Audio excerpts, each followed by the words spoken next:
Deep within the shifting sands of the Sahara, where the wind whispers secrets of fallen empires, lies a place that shouldn't exist. Ancient maps call it the City of Brass. Our story begins when Caliph Abd al-Malik, driven by legends of King Solomon's trapped jinns, sent an army into the unknown heart of Africa. They weren't looking for a city, they were looking for power.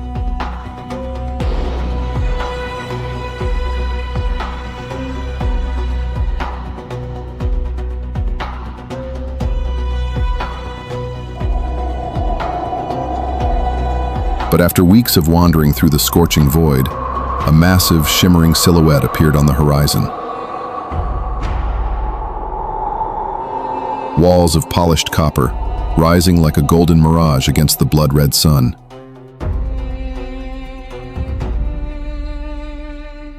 The city had no gates. Its walls were smooth, cold, and impenetrable. As the soldiers attempted to scale the brass fortifications, something strange happened. Those who reached the top didn't call for help. They looked into the city, began to laugh hysterically, and threw themselves into the abyss.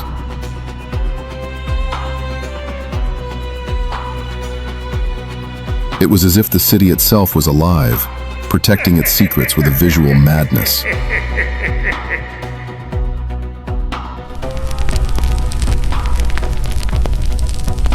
It took days of rituals and sacrifices before the first explorer finally stepped inside.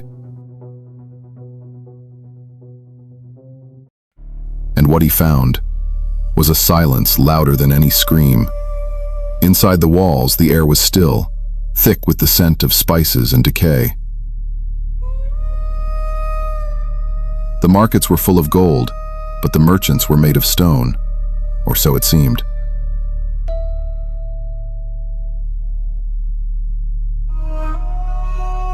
Thousands of citizens were perfectly preserved, sitting in their shops or reclining at lavish banquet tables.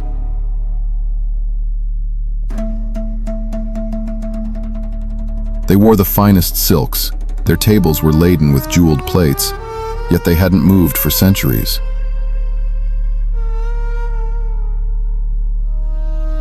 They weren't statues, they were mummies, frozen in the exact moment of their final breath.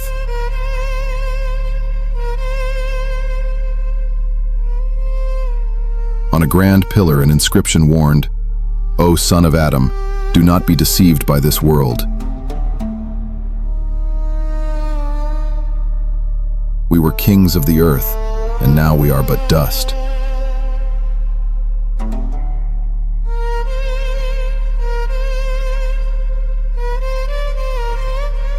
The trail of gold led to the heart of the palace, the throne room. There sat Queen Tadmor, the most beautiful corpse the eyes of man had ever beheld.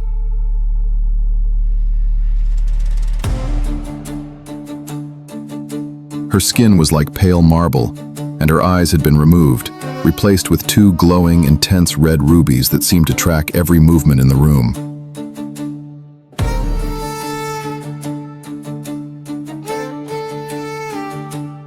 Guarding her were two massive brass automatons, mechanical warriors with unsheathed swords.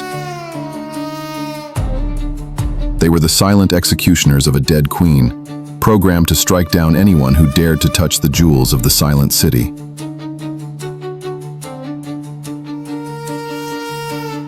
The expedition fled the city, carrying only a few leaden jars and the memory of a nightmare.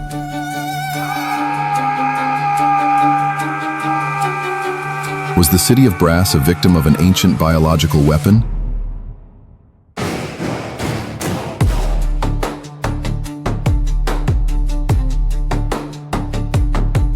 Or was it the divine curse of Solomon upon those who let greed consume their souls? Somewhere in the vast, unforgiving desert, the brass walls still glow under the moon.